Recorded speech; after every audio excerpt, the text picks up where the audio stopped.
ever since her first appearance in 1940, where she premiered alongside both Batman and the Joker in Batman #1. Catwoman has become a bit of a household name. Whether you know her from the stunning performances of Julie Newmar, Lee Merriweather, and Eartha Kitt in the beloved Batman '66, Michelle Pfeiffer in Batman Returns, or one of the mini comic book iterations, Catwoman is an iconic character for her wildly original personality. Normally, she's a jewel and art thief, but is known to walk the line between bad and good by sometimes stopping criminals that are doing nothing worse than she's ever done, and sometimes even teaming up with Batman to fight crime. Not only will she sometimes work with the Bat fighting crime, she's also known outside of her cat persona to be the love of Bruce Wayne, Selina Kyle. And this relationship is one of the things that makes the character so interesting. The fact that the relationship will never work due to Selina's criminal antics, while Bruce tries to convince her to go good. And this relationship is also the reason that almost every on-screen Batman has been accompanied by a Catwoman, both in live action and animation. While Selina Kyle has made many movie and TV appearances, for some reason she's never really been the lead of her own story, although the same can't be said for Catwoman.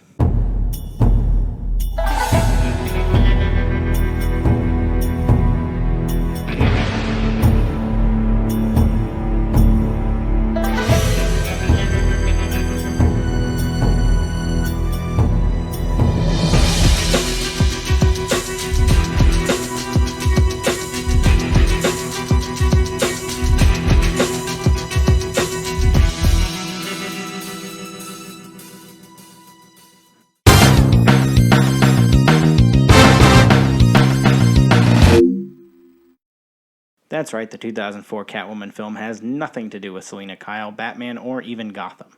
The movie actually follows a much different character, while Selina is just a powerless jewel thief with incredible acrobatic skills and a gadget gallery to rival Batman. The star of Catwoman, played by Halle Berry, is a regular, everyday artist living in a generic city assumed to be New York, named Patience Phillips. The movie opens with Patience dead in a lake before time-jumping back a few days to her job as a graphic designer for Hedare Cosmetics, who are about to launch their new product, Bioline, an anti-aging skin cream for women. Patience works at Hedare alongside her best friend Sally, played by Alex Bornstein, best known for her years of playing Lois Griffin and many other voices on Family Guy. Sally is so obsessed with Bioline that she's willing to do anything to get her hands on it before release. Between this first scene and the following one, we get to see the personality of Patience. She's quiet, clumsy, and generally a pushover that is easily taken advantage of, which is shown off in this scene by her just accepting that she has to be kept up all night by the party going on across the alley. When she wakes up the next morning after putting on the exact same clothes she wore the day before, she decides to climb onto her air conditioning unit to save a cat that has decided to stand on the side of her building. This is where we meet Officer Tom Loam, played by Benjamin Bratt,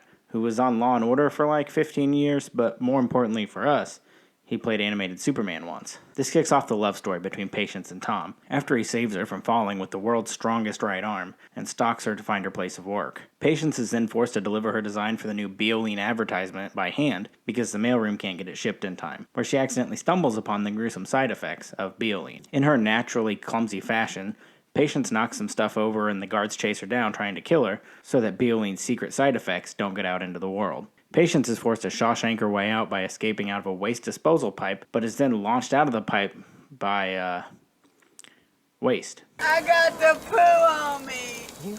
But when her body washes up on a nearby tiny island, she is surrounded by cats that breathe green gas into her face that bring her back to life and give her ancient Egyptian cat powers. In a bit of an interesting move, the filmmakers decided to use mostly real cats throughout the whole movie, most likely due to this one shot of a CG cat being the stuff of nightmares. Roughly 40 cats were trained to run in and out of scenes and do various movements triggered by the sounds of clickers and bells. And Halle Berry, who had said she was a dog person prior to this movie, adopted one of the cats named Play-Doh after filming. That's not necessary information for this movie. I just like it. After Patience comes back, she cat jumps her way into her apartment, where she wakes up with no memory of what happened to her, and the cat she tried to save the other day is now mysteriously in her apartment. She checks the cat's collar to find that the cat belongs to Ophelia Powers, played by Barney's mom from the world's greatest sitcom, How I Met Your Mother. Ophelia seems like just a weird cat lady at first, but she seems to know what's going on with Patience and throws catnip at her that Patience proceeds to rub all over her face. This is the first of many really weird scenes of Halle overacting and going way overboard on the cat part of the Catwoman persona, but we'll touch on that a little more later. From here on, Patience struggles not to give in to her weird cat-like urges that cause her to act way out of character for her normal self. Her cat-like nature makes her do and say things she wouldn't normally do, like when she tells off her boss when he's yelling at her, that causes her to get fired, and on her way home, hisses at a dog in the street. Somebody actually sat down to write a Catwoman movie and thought, it'd be really cool if Halle Berry hissed at a dog in the street. And that's not even the weirdest writing decision of this movie. After the dog hissing, Sally faints from overuse of the face cream, and after getting her to the hospital, Patience ditches her newly hospitalized friend to go see Tom at what seems to be a children's shelter, where they play the most oddly sexualized game of basketball in front of a group of children, and Patience starts doing flips and straight-up dunks on Tom. You know how cats are, always telling off their bosses to get fired and playing sexy basketball with cops in front of 40 children.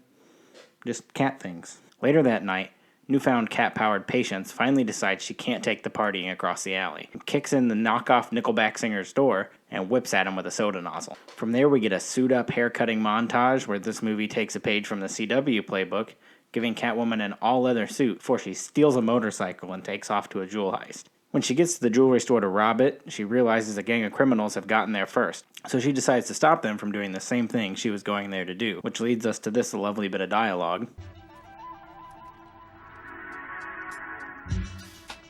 You boys thought you could come in here and steal all these beautiful things? What a perfect idea.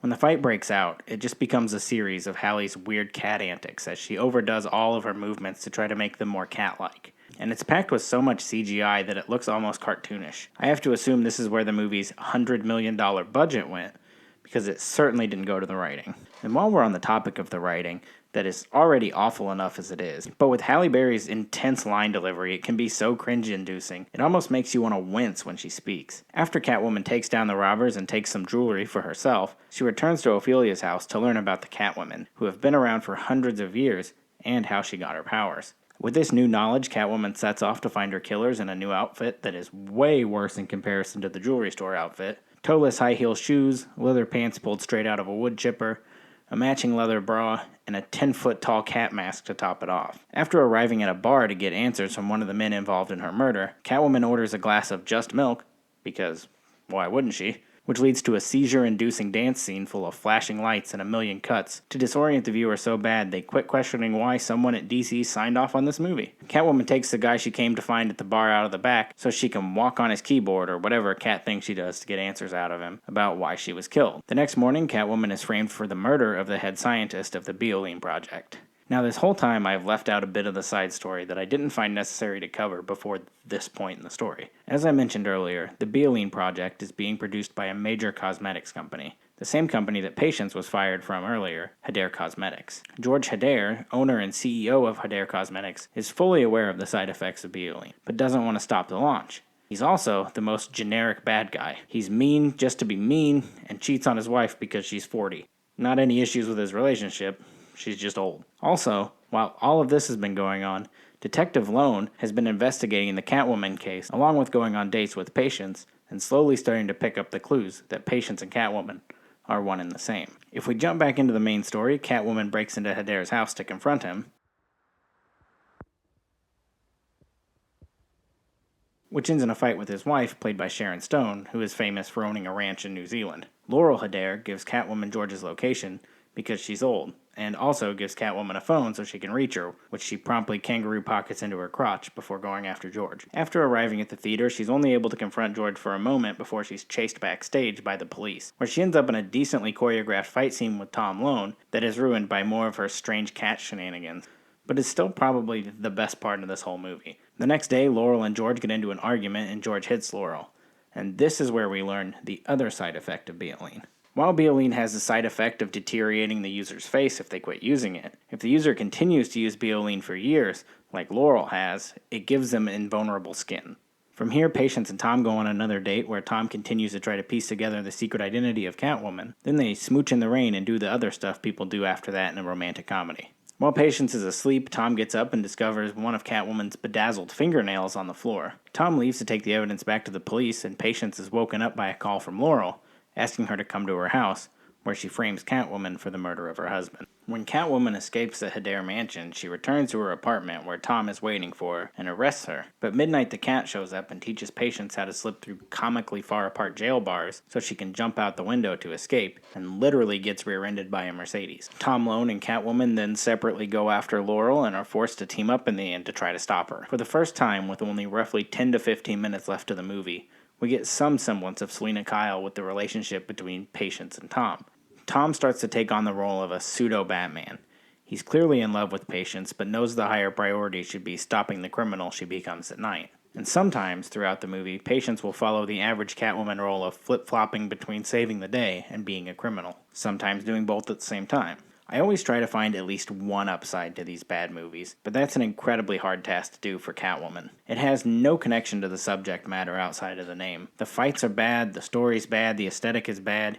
Even the editing is bad. The storyline is incoherent as it is, but when you mix that with 30 cuts in 15 seconds, you lose track of what you're looking for and it just becomes flashing lights. Especially when they do this in a scene that's nothing but flashing lights. Even if you take the Catwoman of it all away, you can't even enjoy this movie as just a movie about a lady with cat powers and an evil cosmetic company. I would fully blame this movie for tarnishing the high reputation of Catwoman in movies, because we haven't really seen much from her since, and what has been done isn't much to write home about. This movie leaves me at a loss for words, and I definitely wouldn't recommend anyone to watch it unless they're looking for something to rag on for an hour and a half. But if you want to see some movies or games I would recommend, you can click on one of these links to the side of me, and if you want to see what horrible piece of cinema I subject myself to next, you can subscribe. Or just subscribe to make me feel better about wasting a valuable hour of my life watching this movie. It's totally free. You can always unsubscribe when you're sick of seeing me pop up on your feed every other Monday. Don't watch Catwoman.